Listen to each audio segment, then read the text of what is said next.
We are back with another video on the channel, and my boy Jahonbkhsh is back as well. He has finally signed for a new team, and I thought let's do a video talking about it, and he has joined Dutch club Heerenveen. So in today's video, I thought let's talk about the transfer, get my thoughts on it. Was it good? Was it bad? And kind of just the whole situation surrounding Alireza Jahanbakhsh the last couple of months, because I know you all have been wanting me to talk about it. As we all know, I'm an absolute admirer of Alireza Jahanbakhsh, so I think it's only right that I discuss it in a video for you all, and I felt the best occasion to do that was when he finally signed for a club, because it would paint a more clear picture of what his ambitions were for the remainder of his career. So boys and girls, if you're a big fan of Asian football, and more specifically the Iranian national team, this is the channel that you need to be at. So make sure you're subscribed. So now that we got that all out the way, let's talk about this transfer. After months and months of being a free agent, lots of criticism being thrown at Alireza Jahanbakhsh, he has finally signed for a club, and it's going to be Heerenveen in the Eredivisie. There was some speculation that he even mentioned that there was clubs in the Bundesliga and Serie A that were interested in him, but unfortunately none of those panned out. And one of the more known transfers that seemed like were gonna happen, it was posted on official Iranian sports media, was he was gonna sign for Genoa in the Serie A, but that unfortunately fell through because due to the timing of when he would join, he wouldn't be allowed to actually play for the team until January. And I'm definitely paraphrasing because I don't know the exact details, but it's something along those lines where if he did join Genoa, he wouldn't have been able to play until January. So he just decided, I'm not going to make that happen. I need to get signed for a club and get back to playing ASAP. So let's get started with talking about my thoughts on this transfer, and then going on to talking about this whole transfer saga that went on for Jahonbkhsh after his final season at Feyenoord. First and foremost, the big plus here is he is staying in Europe. That is a huge positive. Even though there were so many offers on the table for him to go to Middle Eastern clubs, Iranian clubs, he stuck to his guns and has stayed in Europe. That is the biggest thing of all the stuff I'm going to discuss in this video, is that he had the ambition to want to stay in Europe. He is going to stay in Europe, and that is hugely commendable.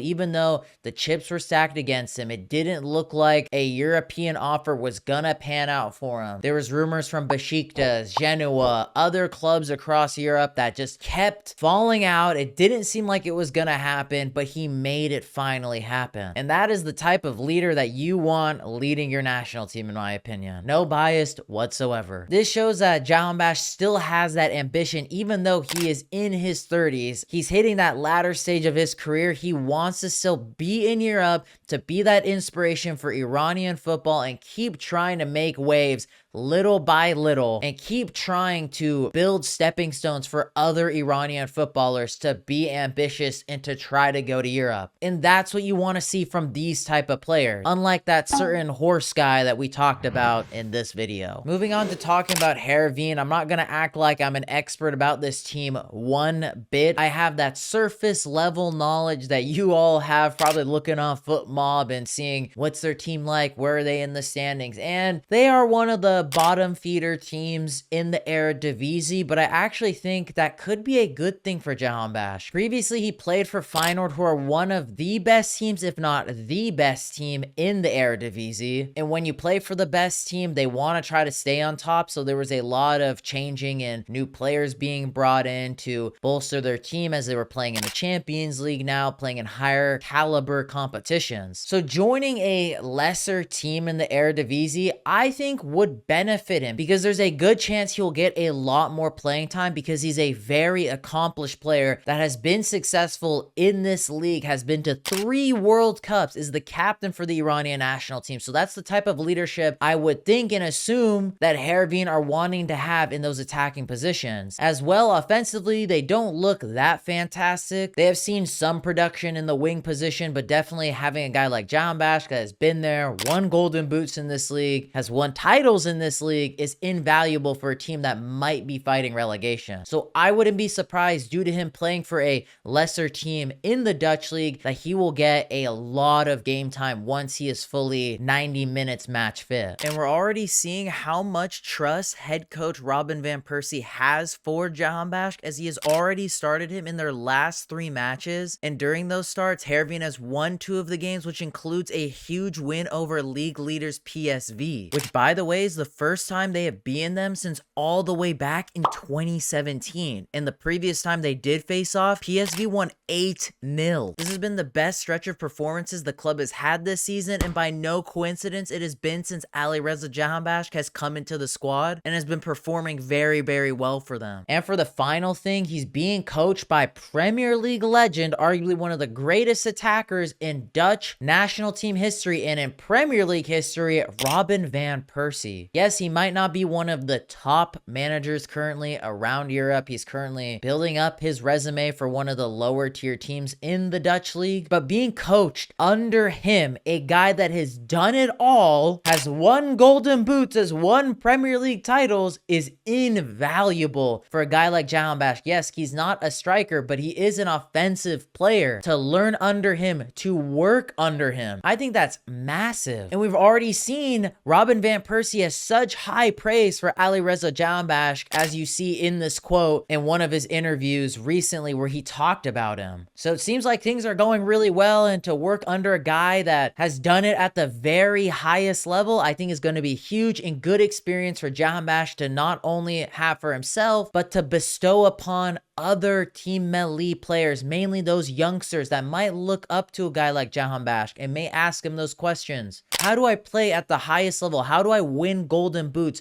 like yourself in Europe? Because there has only been a couple of Iranian footballers that have won golden boots in European leagues, and I believe Jahanbakhsh was the first one to do it. So all in all, I know those ideal transfers maybe to the Bundesliga and Serie A with Genoa, or whichever clubs may or may not have been interested in signing him, didn't pan out. I still like this move to Heerenveen. He's staying in a league that he's had great success in. There won't take much time to get acclimated. He can probably hit the ground running quite quickly. He speaks the language. He's getting his Dutch citizenship, which is a big point of discussion. That's the main reason he wanted to stay in the Netherlands, which I think is good. I think that's fine. It definitely helps him if he wants to make further transfers to other European clubs, because don't quote me on this, but I believe European clubs only get certain amount of non-European player space in their squad. So to be a dual national, have that European citizenship for the Netherlands, it's going to be a big help for him for any other future clubs he may or may not sign for. And as well, if he wants to end up having his family in the Netherlands, I think that's all super important. But now moving on to the main bulk of today's video, all the discussions that have been going on talking about Alireza Jahanbakhsh from multiple media outlets across Iran or other content creators, and some of the stuff that I've spoken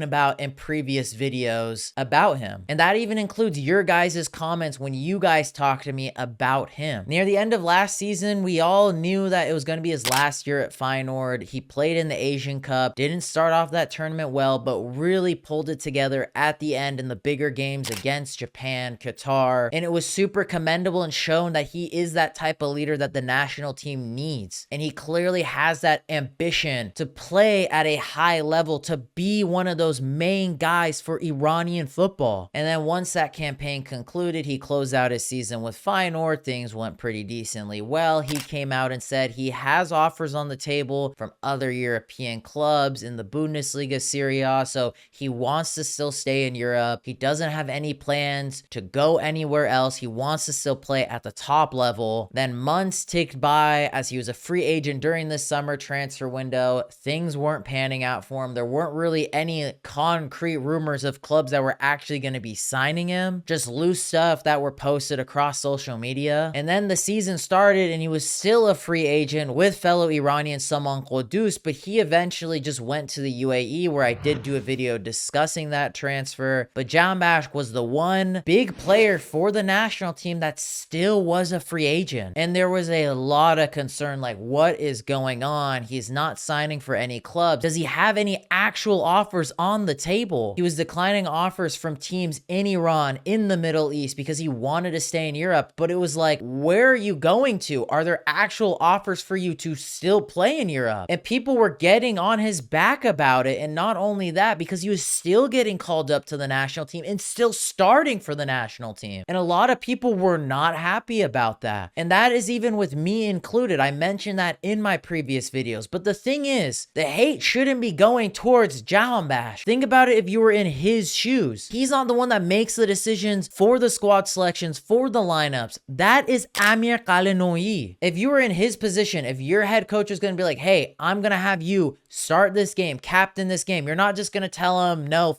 off, I'm not gonna do it. He's obviously going to play. That goes on Amir Qalenoui, not Jahanbakhsh. So I was super annoyed with the amount of criticism he was getting, as if it was his decision to play and start and to captain the national team. That comes down to the coach. I've already said this, when Qudus and Jahanbakhsh were free agents, I'm okay if you want to still call them up to the national team, but they really just shouldn't be playing whatsoever if they're not playing at club level. It's just disrespectful to the other players like Sayemanesh, Hossein Zadeh, Hossein Nejat, Sahar Khizan, these younger players that are playing right now and are playing really well, to not get played over older players that aren't even playing at club level. They are unemployed. And that's not Jahanbakhsh's fault. That's Qalenoi's fault. So I wasn't happy with the criticism Jahanbakhsh was getting. And it's not even just that. It was people complaining at him that, why is he taking so long to stay in Europe? Is it even worth it for him to still play in Europe? Is he even still good enough to play in Europe? This guy is so mediocre. He's mid. He's this. He's that. And it's just like ridiculous amounts of criticism thrown towards Jahanbakhsh. And I don't totally understand it, because he's a guy that wants to play at the top level. He wants to still be ambitious and be an inspiration for all other young Iranian footballers. And yeah, things didn't pan out well. He probably didn't want to be a free agent for a couple of months going into the season, but that's just how the cards were stacked for him. But it's not like he went and widowed in a corner and went to the Middle East for the easy contract, the easy playing time, may score a bunch of goals there, but he's not playing at a high level where he can truly tell himself, hey, I'm still doing it at 30 plus years old. I'm still playing at the top of my game. He stuck with it and signed for a good club in Europe. And yet still people want to criticize him. Well, it's not really that good of a team in the Eredivisie. Why are you all still complaining? People just love to criticize this guy, even though there is not really much to criticize when it comes to Alireza Jahanbakhsh and his mentality as a footballer. It's obviously very sad how things panned out for him, winning the Golden Boot for AZ Alkmaar, his stock being at an all-time high, then going to the Premier League and things not panning out. But the thing is though, even though things didn't pan out well, he still stuck with it and tried his best and tried to make things work. He went to Feyenoord, and yeah, maybe wasn't one of their top players, but was a big part of why they won their Dutch title recently. He was clutch for them throughout that campaign. And then when that concluded, things weren't panning out well for him getting a contract in Europe, but he stuck with it and got a deal over the line. All these things should be commendable for all Iranian football fans. This guy wants to play at a top level, be ambitious, be an inspiration for Iranian footballers. He's not going to take the easy way out. And yeah, he may not be the same guy as before, and I don't think he's going to be one of those big part players for Iran going into the 2026 World Cup. I definitely think the likes of Mohebi, Golizadeh, Saeed Maneh should be the three pool of main wingers for Iran going into that World Cup. But Jahanbakhsh should still be in the fold. He should still be one of the captains, because I think he deserves it. He deserves to still be getting called up to the national team, because he has that leadership, the ambition that you want from one of your top players on the national team. Like a guy like Haj Safi, Taremi, those guys are still doing it at a very high high level in Europe. These are the type of older players you want on the national team. The guys that show a standard of ambition to inspire other young players. I think that is hugely invaluable. Say what you want about Alireza Jahanbakhsh, but I think this move was a really good move for him. It's good that he is still staying in Europe. Yes, it wasn't as clean cut as Mehdi Taremi's transfer to Inter, but it should be commendable that even though the chips were stacked against him, he didn't widow away or go cry in a corner and cop out for the easy way out. He still stuck with it and did what he said he was going to do, which was staying in Europe and playing at the highest level. That's the type of experienced player that I think should still be in the national team fold, not necessarily one of the main starters anymore, but that's the type of leader I would want captaining my national team. But boys and girls, my opinion only matters so much. Let me know your guys' thoughts in the comments down below. What are your thoughts on Jahanbakhsh's transfer to Heerenveen? Was it good? Was it bad? Let me know your guys' thoughts. Smash the like button on today's video. Subscribe if you're not subscribed already. And I hope you all have a lovely day.